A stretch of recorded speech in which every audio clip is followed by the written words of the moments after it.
Vitamin P का रासायनिक नाम क्या है? तो विटामिन पी का रासायनिक नाम निकोटिनमाइड है। विटामिन के की खोज किसने की थी? तो आपको बताना है कि विटामिन खोज की किसने की है। तो विटामिन के की जो खोज है डेनमार्क के वैज्ञानिक हेनरिक डेम ने की है। विटामिन ई किस में भरपूर मात्रा में पाया जाता है? तो विटामिन ई जो है अंकुरित अनाज में भरपूर मात्रा में पाया जाता है। विटामिन डी हमारे शरीर के लिए क्यों आवश्यक है? आपको बताना है। तो विटामिन डी हमारे शरीर के लिए हड्डियों को मजबूती प्रदान करने के लिए आवश्यक होता है। तो हमें कभी कभी धूप भी लेना चाहिए जो हमारे शरीर की हड्डियों को मजबूती प्रदान करता है। अगला है हमारा विटामिन के किस में पाया जाता है? तो विटामिन के हरी पत्तेदार सब्जियों, टमाटर, पनीर आदि में विटामिन के पाया जाता है। विटामिन के किस में सहायक होता है? तो आपको बताना है विटामिन के जो है रक्त का थक्का बनाने में सहायक होता है। विटामिन ए किस में पाया जाता है? तो विटामिन ए अंकुरित अनाज जैसे गेहूं, चना, मटर, हरी पत्तेदार सब्जियां तथा मांस सभी में विटामिन ई पाया जाता है, लेकिन सबसे ज़्यादा विटामिन ई जो है अंकुरित अनाज में ही पाया जाता है। अगला है मानव शरीर में विटामिन ई की कमी से कौन सा रोग होता है? तो आपको बताना है कि व्यक्ति नपुंसक हो जाता है और उसकी प्रजनन शक्ति क्षीण हो जाती है, इसलिए विटामिन ई का भी सेवन हमें करना चाहिए। अगला है विटामिन ए को अन्य किस नाम से जाना जाता है? विटामिन ई को जो है प्रजनन विटामिन भी कहा जाता है। विटामिन डी किस में पाया जाता है? तो विटामिन डी जो है मक्खन, घी, अंडे, मछली के तेल आदि में पाया जाता है, लेकिन सबसे ज़्यादा जो विटामिन डी है मछली के तेल में ही पाया जाता है।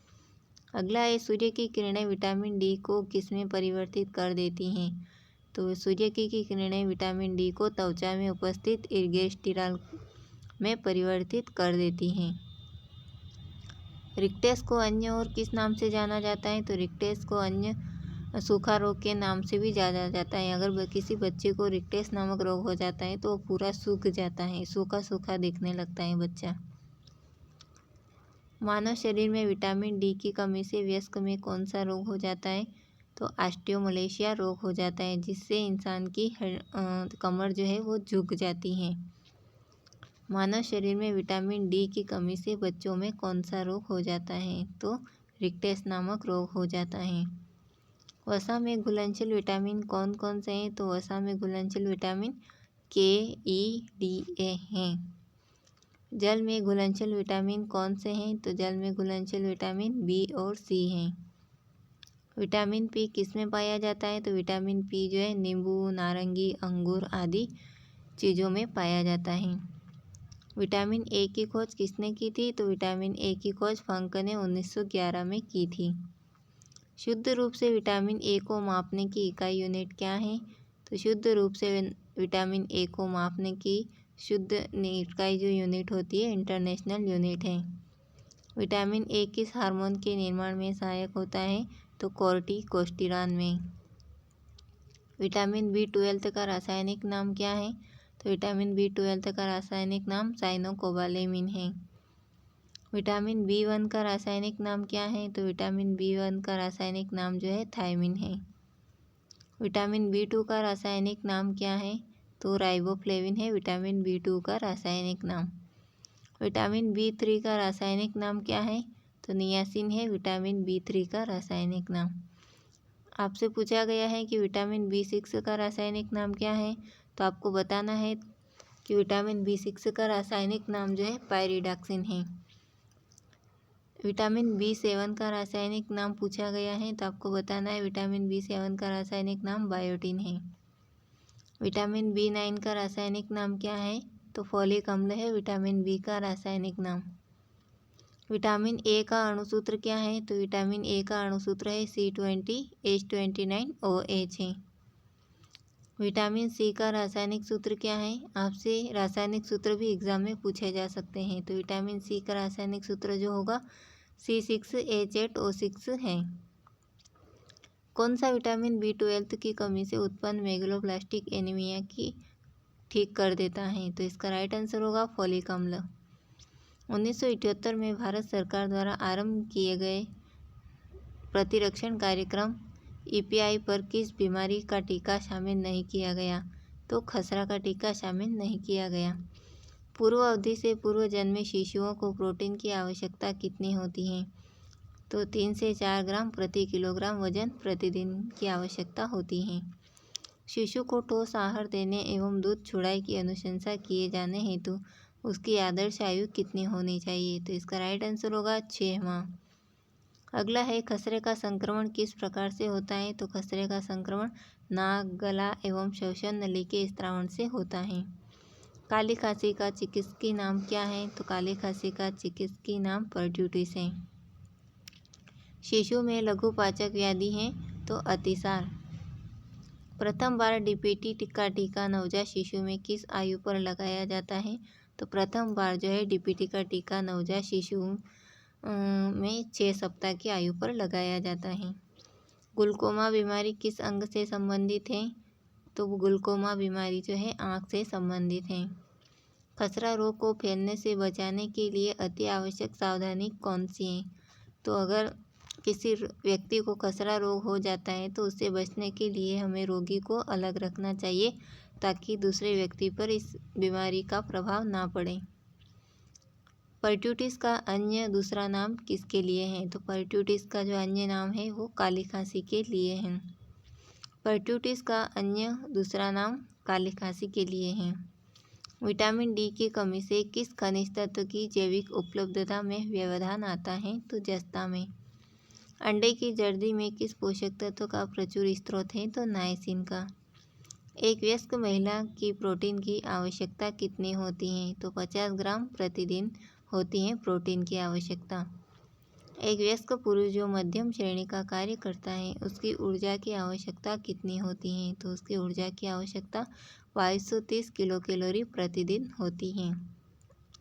प्राणिज आधारित खाद्य पदार्थों से बी समूह का कौन सा विटामिन प्राप्त किया जाता है? तो साइनोकोबालेमिन प्राप्त किया जाता है। साइनोकोबालेमिन को विटामिन B12 के नाम से भी जाना जाता है।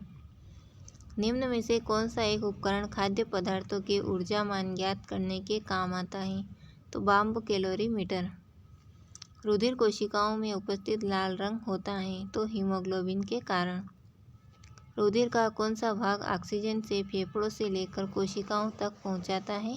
तो हीमोग्लोबिन पहुंचाता है। रुधिर कारक रोगाणुओं को नष्ट करना व रोगों से रक्षा करना कार्य है तो श्वेत रुधिर कणिकाओं का कार्य है। शिशु के शारीरिक क्रिया का प्रथम परीक्षण क्या है? तो रुदन। शिशु के जन्म के समय कितना भार होता है? तो शिशु के जन्म के समय जो है लगभग 5 से 7 पाउंड का भार होता है। माता का दूध शिशु के लिए क्यों उपयोगी है? तो इसमें सभी पोषक तत्व पाए जाते हैं। या सेकेंड ऑप्शन है इसमें रोग से लड़ने की क्षमता होती है। थर्ड ऑप्शन है ये शीघ्र पचता है। फोर्थ ऑप्शन है उपरोक्त सभी। तो इसका राइट आंसर होगा उपरोक्त सभी। शिशु की किस अवस्था में स्तन त्याग करना चाहिए?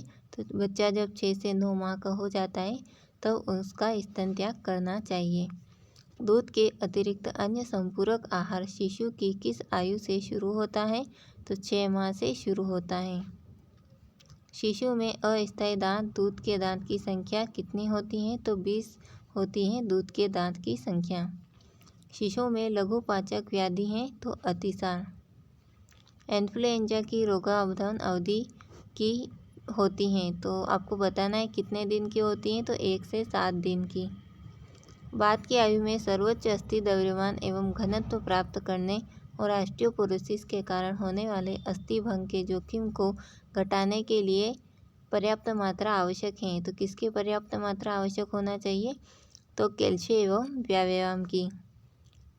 रिक्त स्थान दिया गया है और आपसे पूछा गया है के दौरान खनिजों की अपेक्षा विटामिनों विशेषकर जल घुलनशील बी समूह के विटामिनों का ह्रास अधिक होता है। तो कब होता है? तो खाना पकाने से। जन वितरण प्रणाली एक और आपसे भारतीय और डैश लगाकर आपसे पूछा गया है रिक्त स्थान। तो इसका राइट आंसर होगा जन वितरण प्रणाली एक खाद्य सुरक्षा प्रणाली है। नेक्स्ट है आहार में वसा की कमी से क्या हो सकता है? तो अगर आहार में वसा की कमी हो जाएगी तो हमारे शरीर में लिनोलिक अम्ल की कमी हो जाएगी और एरेकिडोनिक अम्ल की कमी हो जाएगी। अगला है वर्ण अल्सर से पीड़ित रोगियों को किससे बचना चाहिए? तो 4 ऑप्शन दिए गए हैं आपको, धूम्रपान से, अल्कोहल से, कॉफ़ी से या उपयुक्त सभी से। तो आपका राइट आंसर होगा उपयुक्त सभी से जो है पीड़ित रोगियों को बचना चाहिए। लगभग सभी लोगों का स्वास्थ्य अच्छा बनाए रखने वाले आहार से प्राप्त पोषक तत्वों के अंतर्ग्रहण को किस नाम से परिभाषित किया गया है? तो अनुशंसित आहारी अनुमतियाँ से। लगभग सभी लोगों का स्वास्थ्य अच्छा बनाए रखने के लिए अनुशंसित आहारी अनुमतियों से परिभाषित किया गया है। किस अवशोषण के लिए नेज इंट्रिंसिक कारक की आवश्यकता होती है? तो विटामिन B12। खसरा रोग को फैलने से बचाने के लिए अति आवश्यक सावधानी कौन सी है? तो रोगी को अलग रखना चाहिए। हीमोग्लोबिन में उपस्थित धातु कौन सी हैं? तो हीमोग्लोबिन में उपस्थित धातु लोहा है। अगला है NCTE का पूर्ण रूप क्या है? तो NCTE का पूर्ण रूप national council of teacher education है।